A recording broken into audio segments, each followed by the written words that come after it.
So most journaling prompts ask you to search for an answer. There's a prompt and some space, and then you basically, write your answer from your own mind.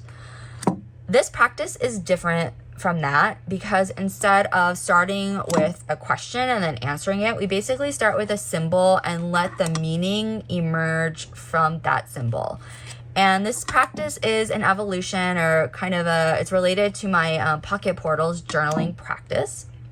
And the idea here is that instead of starting with a question and then trying to force the answer, we begin with a symbol and let meaning unfold through a guided process. So here the prompt is really only the first layer.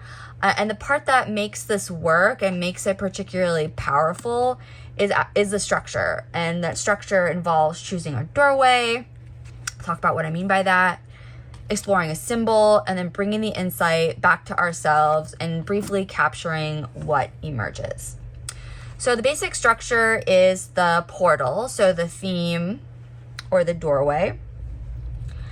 The artifact, so what it is that you explore. And I talk about 3 types of artifacts. So one is an imagery card, whether that's tarot or Dixit. In this case, I'm using tea leaf cards. So you can use any type of imagery card. Charms, so I have some charms here. Or a found object. So this is a little hagstone that I just had nearby. You can just really grab anything in your space, like a pen, whatever works for you. Because I'm demonstrating this practice in this video, I'm going to go through the process for all 3 of these types of doorways.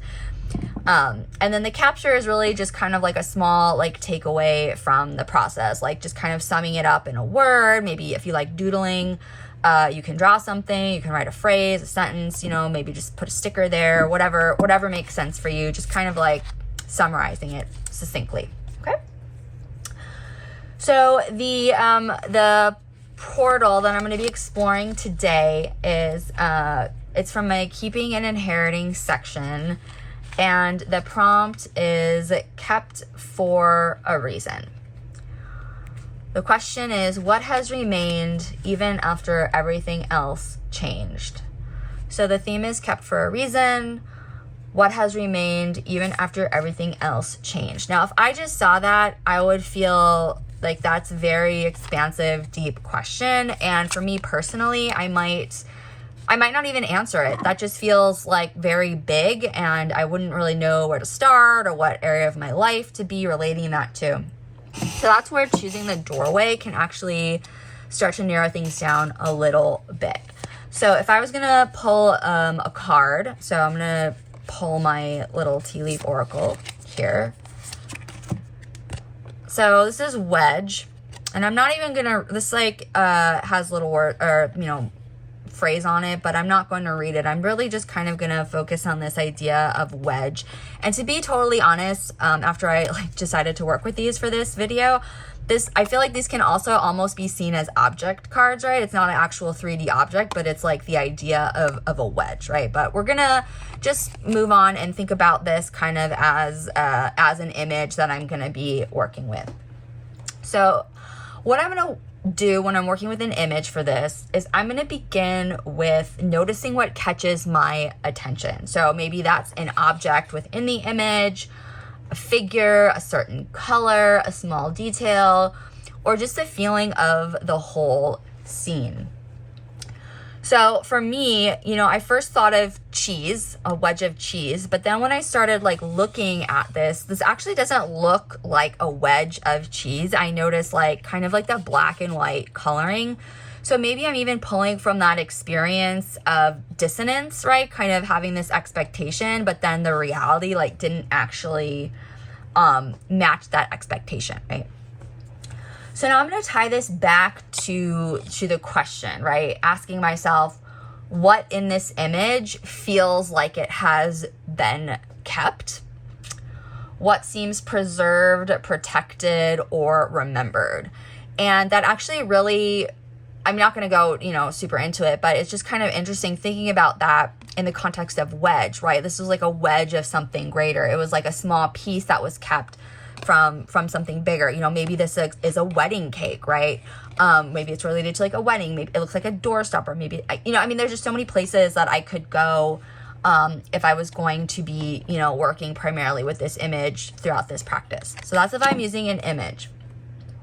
If I'm using a charm, I'm just gonna pull one randomly, but you could certainly go through and if you have like charms or small objects, or even with the cards, and look for something that catches your attention, right? So maybe I start off with that prompt and like, what has remained even everything else has changed? And I might just like go through and look at these individually and find something that has remained after everything else changed. And then I'm going to go through and explore it. So there's a lot of different ways, or not a lot, but there are different ways that you can kind of work within this structured process. So in any case, I'm just going to choose a charm or an object. And I got this little like Halloween pumpkin, if you can see this. And I'm going to treat this as an artifact with a history to it. Okay. So I'm going to ask myself, you know, why was this Halloween pumpkin kept? Who might have carried this object before me? What does this object protect or hold or remember? And then why has it lasted? Why has this object lasted so long, right? So I'm kind of treating this little pumpkin guy as it has a history, it has a story behind it, right? There's a lot of imagination here, kind of in the fictional realm, maybe mixed with personal memories and things like that. So that's if I'm working with a charm. If I'm gonna work with my small object, my found object, this is, I may have mentioned this is a hagstone, right? You can Google what a hagstone is. It's super interesting lore around that.